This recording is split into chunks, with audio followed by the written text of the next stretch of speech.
అసలు ఆపరేషన్ సింధూర్ మీద మీ అభిప్రాయం ఏంటి? పర్ఫెక్ట్ రివెంజ్ అంట. టిట్ ఫర్ టాట్ అంటే ఏమంటారు, ఒక కన్నుకి కన్ను అన్నట్టుంది. ఎట్లా అంటే 46 మెంబర్స్ ఇన్నోసెంట్ ఫ్యామిలీస్ని, నేను ఇక్కడ ఇన్నోసెంట్ ఫ్యామిలీస్ అంటున్నా, ఇన్నోసెంట్ పర్సన్స్ అని అంటలేదు. ఎందుకు చెప్పాలా, అక్కడ చంపింది అందరూ కూడా వాళ్ళ ఇంట్లో ఉన్న హస్బెండ్ని, ఫాదర్స్ని.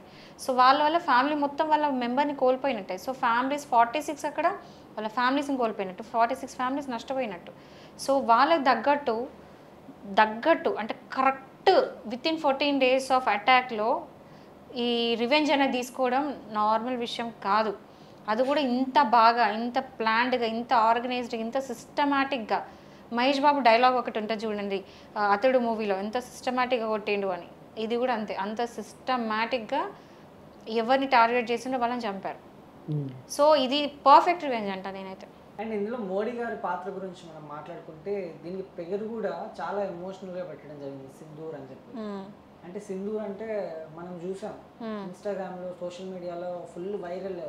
నేవీ ఆఫీసర్ వాళ్ళ భార్య ఆ డెడ్ బాడీ పక్కన కూర్చొని ఏడుస్తున్న పిక్స్ చాలా వైరల్ అయ్యాయి. అంటే దాన్ని గుర్తు పెట్టుకొని ఆ సింధూర్ అని ఒకటి తీసుకొచ్చారు. అంటే ఆమె సింధూరాన్ని తొలగించారు పాకిస్తాన్ వాళ్ళు, దీనికి మేము సింధూర్ అని చెప్పేసి దీని మీద ప్రతీకార చర్యలు తీసుకున్నామని సింధూర్ అని తీసుకొచ్చారు. అంటే మోడీజీ పాత్ర ఎలా చూడొచ్చింది? సో జనరల్ ఇక్కడ మన సౌత్ ఇండియాలో, తెలంగాణలో, ఆంధ్రప్రదేశ్లో ఇక్కడ ఏంటంటే సింధూర్ అంటే ఐడియా ఉండకపోవచ్చు. బట్ నార్త్ ఇండియాలో ఏంటంటే పెళ్ళి చేసుకుంటే వాళ్ళు కంపల్సరీ సింధూర్ పెట్టుకుంటారు ఇక్కడ. అంటే సింధూరు ఒక పెళ్ళికి హస్బెండ్ ఉన్నారు అని చెప్పడానికి ఒక చిహ్నం. సో ఆ సింధూర్ని వీళ్ళు తొలగించేశారు, ఓకే, చంపేశారు. సో దానికి రివెంజ్గా తీసుకున్నట్టుగా ఇక్కడ మోడీజీ గారు ముందుకు వచ్చి ఇది ఎవరి ప్లాన్ పక్క పెడితే పేరు అనేది కరెక్ట్ సూటబుల్ అయింది. సో ఇక్కడ మోడీజీ పాత్ర ఏందని చూద్దామంటే, నా పర్సనల్ ఒపీనియన్ ఇది 100% టీమ్ వర్క్ అయింది. అందరి ఎఫర్ట్స్ ఉన్నాయి, అందరిది కూడా ఇంట్లో పాత్ర ఉంది, అన్నీ ఉన్నాయి. బట్ ఇన్ ద క్రెడిట్ మాత్రం నేను ఖచ్చితంగా మోడీజీకే ఇస్తాను. ఎందుకంటే ఆ గట్స్ ఉన్న పిఎం ఉండడం ఈజ్ వెరీ ఇంపార్టెంట్. ఇది నేనే కాదు, ఆర్మీ మెన్ ఎవరైనా ఇది చెప్తారు. అంటే someone who is into army వాళ్ళకి ఏంటంటే ఫ్రీ హ్యాండ్ ఇవ్వడము ఎప్పుడు కూడా ముందు ఏ గవర్నమెంట్ కూడా ఇవ్వలేదు. ఓపెన్గా చెప్తున్నా, కాంగ్రెస్ గవర్నమెంట్ ఎప్పుడు కూడా ఫ్రీ హ్యాండ్ అనేది ఇవ్వలేదు. పిఎం ఏం చెప్తే అది నడవాలి, ఓకే. అది అంటే వాళ్ళు చెడు చెప్పినా మంచి చెప్పినా కరెక్ట్, ఎలాంటి ఇన్స్ట్రక్షన్స్ ఇచ్చినా కూడా ఆర్మీ పాటించాల్సిందే. But for the first time guts ఉన్న పిఎం వచ్చాడు. సో ఆ గట్స్తోని మీ ఇష్టం మీరు ఏమైనా చేసుకోనని ఇస్తే వీళ్ళు చేసి సక్సెస్ఫుల్గా చూపించారు. 100% సక్సెస్ఫుల్ రేట్ ఇది. సో ఇక్కడ 100% పాత్ర అయిందే, క్రెడిట్ అంటే అయిందే అంటా నేను.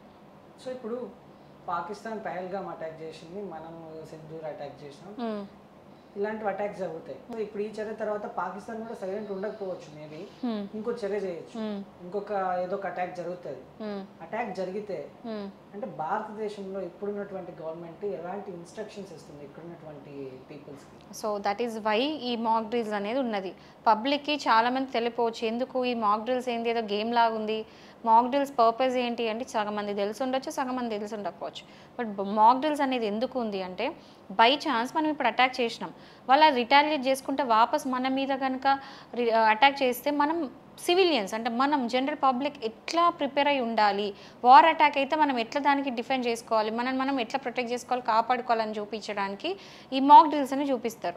సో మీరు వీడియోస్ అబ్జర్వ్ చేసి ఉంటే ఏంటంటే, ఒకవేళ అటాక్ అట్లనే పొందటం మీరు కార్ లైట్స్ ఆఫ్ చేసుకోండి, ఆఫీస్ లైట్స్ ఆఫ్ చేసుకోండి, డార్క్ చేసి పెట్టండి. ఒకవేళ ఏమైనా వినిపించిన సైరన్స్ అట్లా వినిపించిన టేబుల్ కింద దాక్కొని స్కూల్లో కూడా మాక్ డ్రిల్స్ చేయించారు.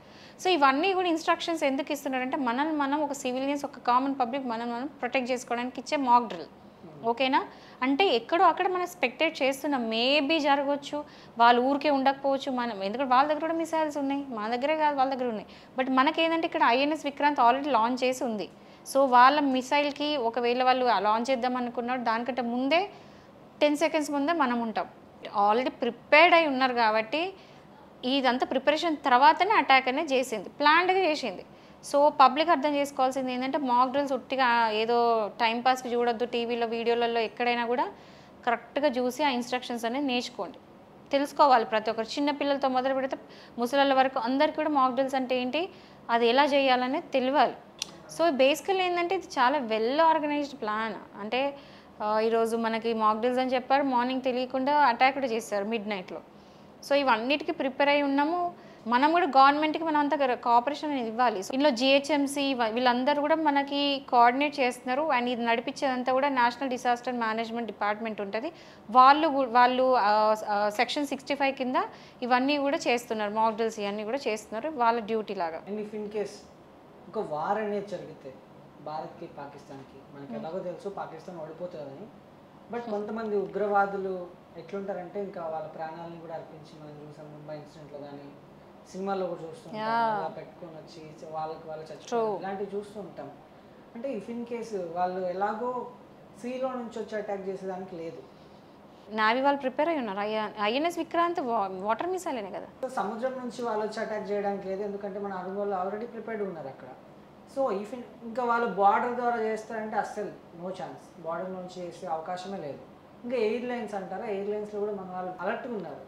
ఇంకా వాళ్ళకున్న నెక్స్ట్ ఆప్షన్ ఏంటంటే జమ్మూ కాశ్మీర్లో నుంచి వాళ్ళు పాత వాళ్ళు ఎవరైనా వాళ్ళకి సంబంధించిన అంటే వాళ్ళ ద్వారా త్రూ అటాక్స్ అయ్యే పరిణామాలు ఉండొచ్చు అంటారా? జమ్మూ అని మీరు అంటున్నారు, హైదరాబాద్ అని నేను అంటున్నా. ఎందుకు తెలుసా, ఆన్ రికార్డ్స్ లేకుండా హైదరాబాద్లో ఒక వందల సంఖ్యలలో పాకిస్తానీస్ ఉన్నారు. ఓకే, అది ఓల్డ్ సిటీలో ఉన్నారు. మీరు వినే ఉంటారు, తుపాకీ మూవీలో మనం స్లీపర్ సెల్స్ గురించి వినే ఉంటారు.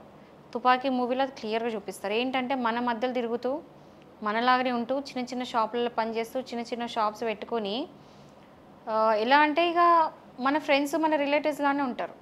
కానీ వాళ్ళందరూ స్లీపర్ సెల్స్. వాళ్ళు ఏంటంటే వాళ్ళు పాకిస్తాన్ పనిచేస్తుంటారు. సో ఇలాంటి వాళ్ళు ఉంటారు. సో కాశ్మీరే కాదు, ప్రతి ప్లేస్లో అలర్ట్ అనేది ఉండాలి. ఇప్పుడు మీరు అన్నట్టు బార్డర్లో ఫైట్ చేస్తారు, సముద్రంలో ఫైట్ చేస్తారు, గాలిలో ఫైట్ చేస్తున్నారు, అందరికీ ప్రిపేర్డ్ అయి ఉన్నాం. బట్ ఇంటర్నల్గా ఉన్న ఇంట్లో దొంగలను ఎవరు పట్టుకుంటారు? అది చాలా కష్టం.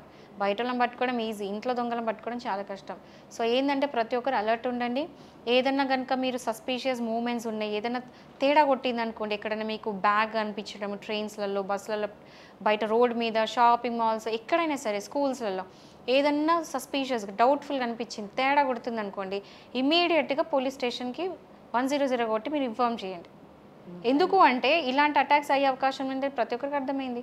అలర్ట్ ఉండాలి. ఏదో ఐపీఎల్ మ్యాచ్ చూసినట్టు లేకపోతే ఒక సినిమా చూసినట్టు కూడా ఉండకుండా ఫీల్ కూడా జాగ్రత్తగా ఉండాలి. అదే కదా, ఇండియన్ సంబంధించినటువంటి ఆర్మీ కానీ లేకపోతే ప్రభుత్వం కానీ కొన్ని ఇంటిమేషన్స్ ఇస్తుంది. సౌత్ ఇండియా కూడా అలర్ట్గా ఉండండి, నార్త్ ఇండియా ఒకటే కాదు అనేసి. సో అంటే అటాక్ అనేది జరగబోతుంది అని ఒక అనుకోవచ్చా? ఇది అనుకోవచ్చు, అది జరగవచ్చు, జరగపోవచ్చు. బట్ జరుగుతుంది అని మనం ప్రిపేర్ ఉండడం తప్పులేదు. అట్లా అని చెప్పి ప్యానిక్ అవ్వద్దు. ఎవ్వరు ప్యానిక్ అవ్వడానికి లేదు. ఎందుకంటే మనం అందరం చాలా ప్రిపేర్డ్ అయి ఉన్నాం. మొత్తం ప్రిపరేషన్ అయిన తర్వాతనే ఈ అటాక్ జరిగింది. Army is well prepared, even police department is well prepared. అందరూ కూడా చాలా అలర్ట్గా ఉన్నారు. సేమ్ టైం పబ్లిక్ కూడా అలర్ట్ ఉండాలి. పబ్లిక్ అలర్ట్ ఉండాల్సింది 2 విషయాలు. ఒకటి ఏంటంటే ఈ మాక్ డ్రిల్స్ ఏవైతుందో అది నేర్చుకోండి. రెండోది ఏంటంటే ఏదన్నా ఇప్పుడు ఆర్మీ వాళ్ళు తిరుగుతున్నారు, చుట్టూ తిరుగుతున్నారు అంటే ఇది చాలామంది వీడియోస్ కూడా బయటకు వస్తున్నాయి. ఇది కూడా చెప్తున్నాను నేను, క్లియర్ వినండి. ఏంటంటే బయట ఎవరో ఆర్మీ వాళ్ళు తిరుగుతున్నారు, మనకి ఏంటంటే ఇప్పుడు మనకు ఒక రోగం తయారైంది. స్నాప్చాట్లో స్నాప్స్ తీయడము, స్టోరీస్ పెట్టడము, ఇన్స్టాగ్రామ్ స్టోరీస్ పెట్టడం, ఏదో ఎక్సైటింగ్ అనిపించింది ఫస్ట్ ఉండాలి స్టోరీ పెట్టడానికి. కానీ ఇర్రెస్పాన్సిబుల్గా ఉండి సోషల్లీ రెస్పాన్సిబుల్ లేకుండా ఆ వీడియోస్ క్యాప్చర్ చేసి స్టోరీలలో పెట్టి లీక్ చేయకండి. ఆ కాన్ఫిడెన్షియాలిటీ అనేది లీక్ చేయకండి. ఇప్పుడు మీరు కాన్ఫిడెన్షియల్ మ్యాటర్ లీక్ చేస్తే ఏంటంటే ఎనిమీస్ జాగ్రత్త పడతారు, అలర్ట్ అవుతారు. నష్టం ఎవరికి? ఎండ్ ఆఫ్ ద డే మళ్ళీ మనకే. సో ఇలాంటివి ఏవి కూడా వీడియోస్ లీక్ చేయకూడదు. ఇది స్టోరీలాగా పెట్టుకోండి, ఇది స్టోరీలాగా పెట్టండి, అవి కావు. ఎవరు కూడా ఇట్లాంటివి కాన్ఫిడెన్షియల్ మ్యాటర్ లీక్ చేయొద్దని చెప్పేసి అన్ని స్టోరీస్లలో పెట్టుకోండి. And last and final question, Sindoor ఏదైతే పహల్గామ్ అటాక్లో భర్తల్ని మెయిన్గా వాళ్ళ హస్బెండ్స్ని మతం అడిగి మరీ చంపడం జరిగింది. ఆ సింధూరాన్ని తుడిపేశారు. ఈ సింధూర్తో వాళ్ళకి న్యాయం జరిగిందా? అంటే సింధూర్ ఏ కలర్లో ఉంటుంది? రెడ్ కలర్లో ఉంటుంది. సింధూర్ని మనం రివెంజ్ తీసుకున్నాం బ్లడ్తోని. సో రివెంజ్ పర్ఫెక్ట్గా తీసుకున్నాం. Red for red.